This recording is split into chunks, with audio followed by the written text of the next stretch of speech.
You think you're watching a safety test. You're wrong. This is a meticulously orchestrated, high-stakes gamble for attention. The poker chips? Consumer trust.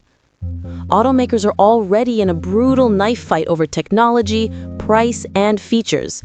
But now even the crash test has been twisted into a death-defying circus act. And behind the surreal spectacle lies the most ruthless survival code of the Chinese car market. So to all you armchair investors, keyboard warriors of the car world, and all you drama-loving folks who just can't get enough of a good controversy, let's talk. Today, we're dissecting that earth-shattering, headline-grabbing showdown staged by Li Auto, their flagship SUV, versus a heavy-duty truck. And in doing so, we'll peel back the layers of the smoke-filled gladiatorial arena that is China's new energy vehicle market. What looks like a technical debate on the surface is actually a symptom of profound marketing anxiety. Dig deeper, and you unearth the very existential crisis of these EV startups, a battle for their strategic soul. Stick around, because the truth is far more explosive than any crash test. It all started back at the end of July. Li Auto decided to pull a massive stunt. This wasn't some sleepy press conference with a slick PowerPoint deck. No, they dropped a straight-up, real-money, hardcore blockbuster film. The hero? Their brand-new, fresh-off-the-line, pure electric SUV. The villain? A very real 8-ton heavy-duty truck. The plot was simple and brutal. A head-on collision at a combined speed of 100 kilometers per hour. The result was a visual shockwave. The truck's wheels lifted off the ground, its entire cabin tilted forward, looking for all the world like it had been knocked clean out. In contrast, our hero, the Li SUV, stood its ground. Its A-pillar held firm, its frame largely intact, as if in a silent scream of, "Is that all you've got?" Ironically, the footage was more thrilling than a Hollywood special effect, and it instantly set the internet on fire. Li Auto's intention was as obvious as the nose on your face. Hey, all you careful, budget-conscious parents out there, see? Our car is a fortress on wheels. Buying it isn't just buying a car, it's buying an insurance policy for your entire family. Sarcastically, they had clearly cracked the code for viral marketing. But reality isn't a movie set, and a test facility isn't an octagon cage. Building conflict. Just as Li Auto was about to cash in on a wave of praise, the doubts and questions started flying in thick and fast like a storm of angry comments. Amused. The first to cry foul was the truck's own manufacturer, Dongfang Luzhong Motor. They came out looking both hurt and deadly serious, basically saying, "Hold on, buddy, your script is all wrong. My truck's cabin has 3 separate mechanical locks. For them to all fail at once, you'd have a better chance of winning the lottery. And your test truck, a mere 8 tons, practically empty. When my trucks are on the road, they're pulling 20 tons, minimum. The energy difference is astronomical. Stop trying to fool the public with your special effects." In other words, this test has no honor and it's misleading the masses. Slightly conspiratorial. Then the director of this blockbuster, the China Engineering Research Institute, or CARI, quickly stepped in to manage the fallout, adopting a bureaucratic, placating tone. "Everyone, please remain calm. This was a non-standard customized test commissioned by the client. It was designed specifically to validate the safety of the Li 8. It has nothing to do with industry standards, and it certainly isn't a comment on any other truck brand." Ironically, translating the subtext being, "Yes, we took the job. Yes, we cashed the check, but this controversy is a ticking bomb and we are not holding it." Chuckles. Li Auto themselves rushed to smooth things over, claiming it was all a misunderstanding, that the truck was just a moving prop, and they never meant to tarnish its reputation. Of course, the viral traffic was sweet, but you can't afford to anger your suppliers. This whole Rashomon episode, this masterclass in blame shifting, had the online spectators roaring with approval. Serious, analytical. But let's look past the drama and find the real dynamite hidden in the nooks and crannies of the technical details. Raising an eyebrow. Suspicion number 1. Those 3 independent mechanical locks on the truck's cabin. The probability of all of them disengaging simultaneously in a real accident is, as they said, practically 0. That dramatic cabin tilt in the video had seasoned engineers grinding their teeth. The whispers began. Was it manually unlocked beforehand just to make the visuals more explosive? Skeptical. Furthermore, using an empty 8-ton truck to simulate a fully loaded 20-plus ton real-world scenario? The energy disparity isn't just a small detail, it's a chasm. Analogizing. That's like testing your durability by having a kindergartner give you a gentle shove and then declaring you're indestructible.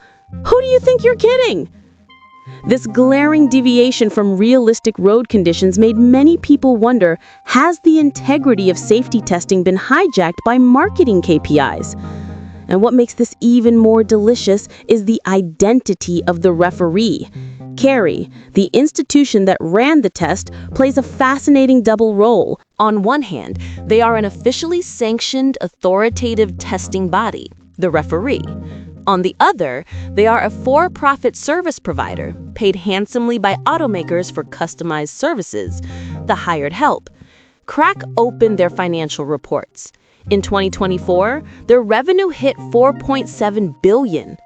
Of that, the automotive technical services segment, this very business, accounted for $4.1 billion.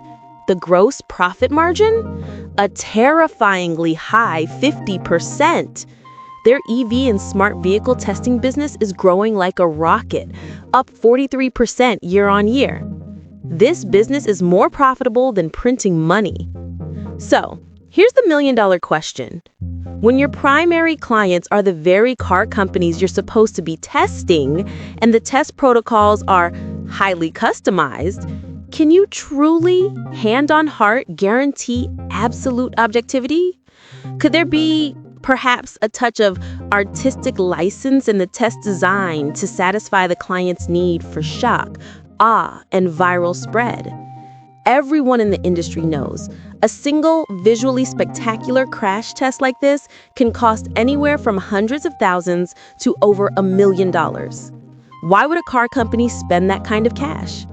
They're buying a marketing missile, a weapon to create a blast wave in our deafening, information-saturated world.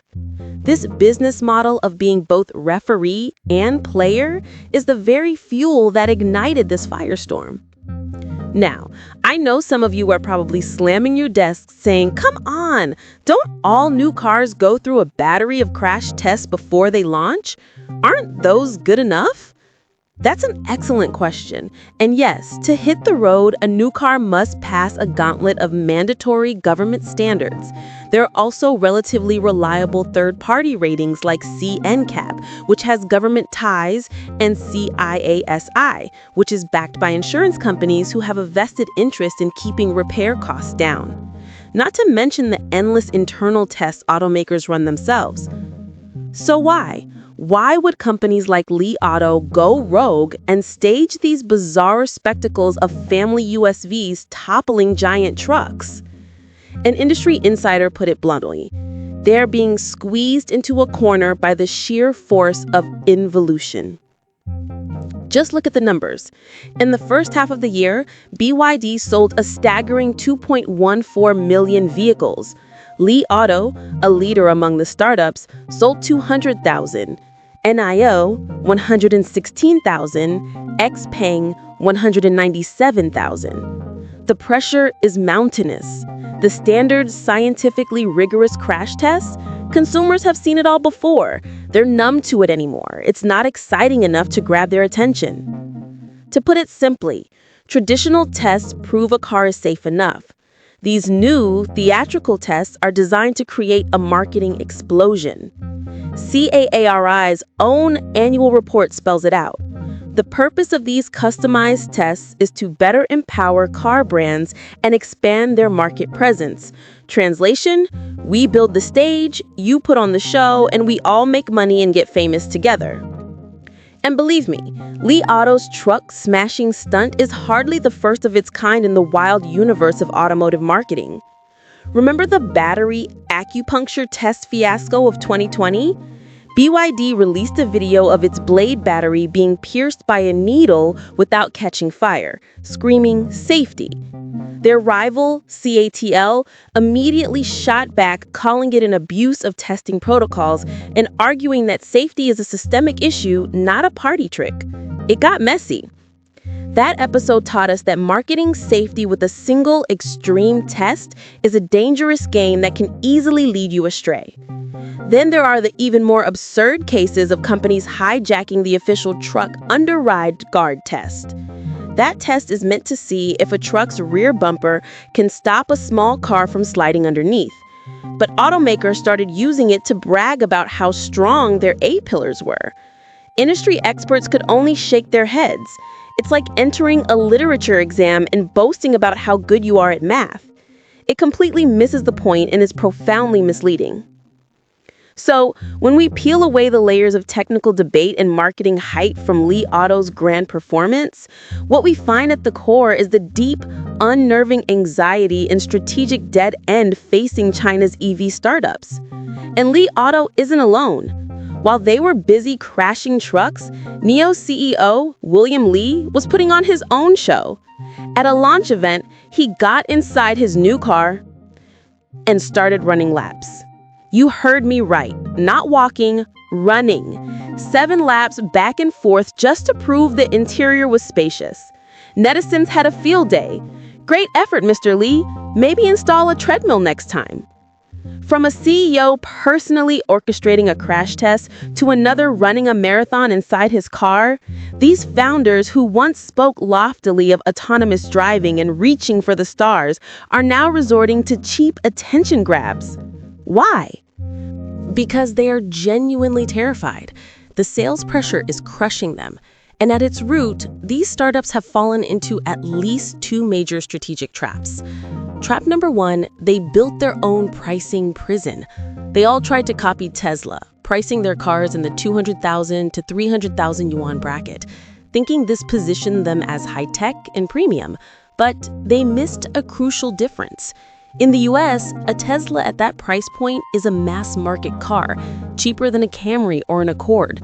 But in China, a 200,000 plus yuan car is a mid to high-end purchase, a choice for a minority of families. The data is clear. The BYD Seagull, starting under 70,000 yuan, sells over 30,000 units a month. Their 100,000 yuan models dominate the charts.